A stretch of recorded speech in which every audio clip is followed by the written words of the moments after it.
Right.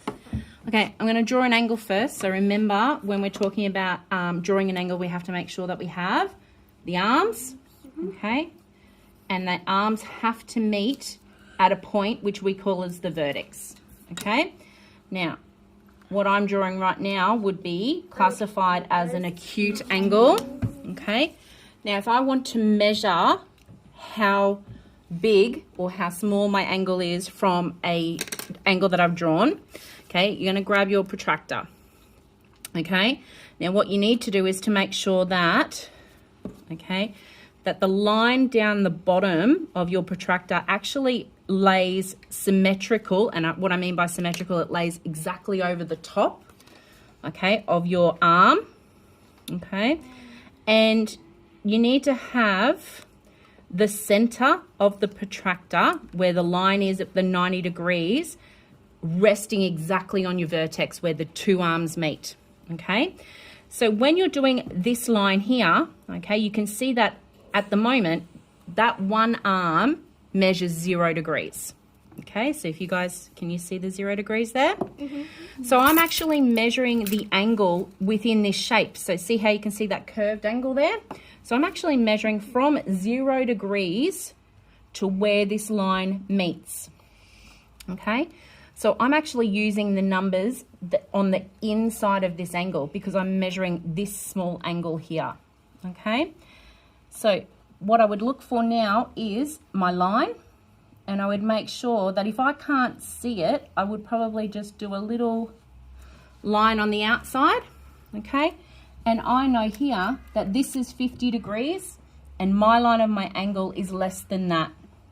So it's between 40 degrees and 50 degrees. So this is when I need to use the increments up here, okay? So 40 degrees matches here. So it's 41, 2, 3, 4, 45, 46, 47 degrees. So when I draw in my angle, I write that this angle here measures 47 degrees. So this is an acute angle, okay? So this is what we categorize it as. What happens if I want to draw an obtuse angle? It means it's going to be greater than 90 degrees, isn't it? Yeah. Okay, so let's get one arm in. I draw or put my vertex in. Okay, and now, okay, I'm going to make it a big angle. Okay, again, let's just make sure that we're putting our line of the center with the vertex. Our 0 angle has to line up with the straight arm. Okay, I'm still measuring the angle in here, so I'm using my inside degrees. Okay, so it goes all the way over to this side now. So all the way over, I can see 140 degrees. Okay, so we draw in there 140 degrees, and we call this an obtuse angle. What happens if my angle was flipped the other way? Let's try it. So instead of my vertex being here, my vertex is here. Let's do what is called a reflex angle. We're measuring this big angle here. Okay? Right. This time, okay, I still need to have the middle of my protractor meeting up with the vertex. And my 0. See how I'm not using this side anymore, am I? Okay, I need to find my 0 and it needs to match in with my line. Now the problem is where? I've only got a 180 degree protractor. What do I need? I need a 360 degree protractor. Can you go and grab me one, please, from that green bucket? Now that we've got our 360 degree protractor, you still have to have this middle line.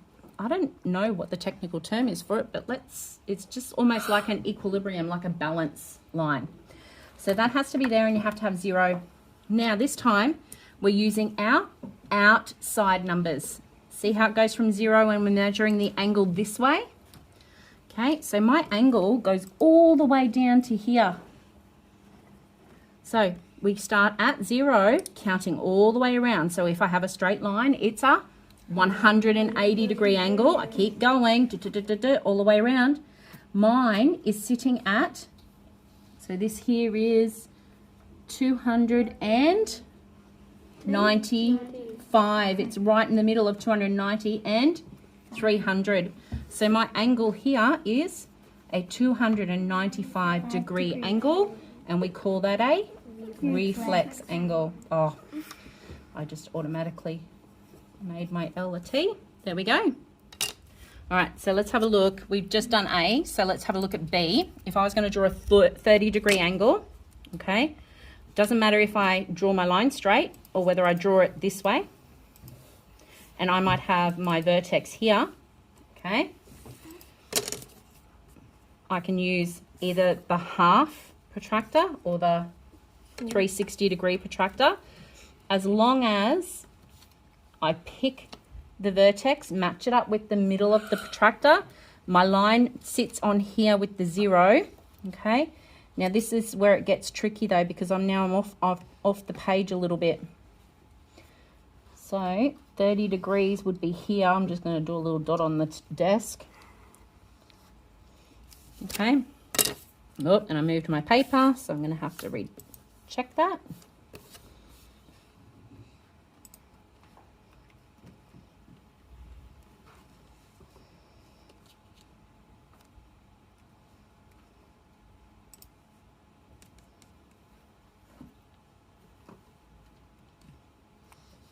There we go.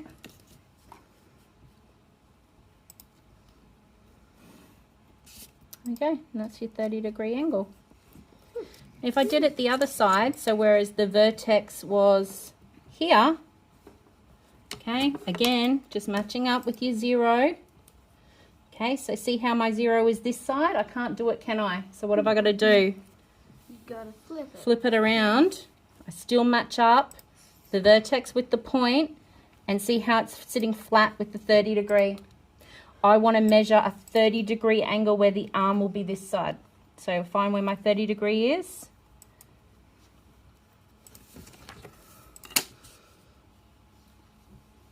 Okay, you got to line it up as perfect as possible. It's really important, because if you want your angle to be accurate, it doesn't have to go all the way to there. Okay, and that's a 30-degree one as well. So they should measure the same.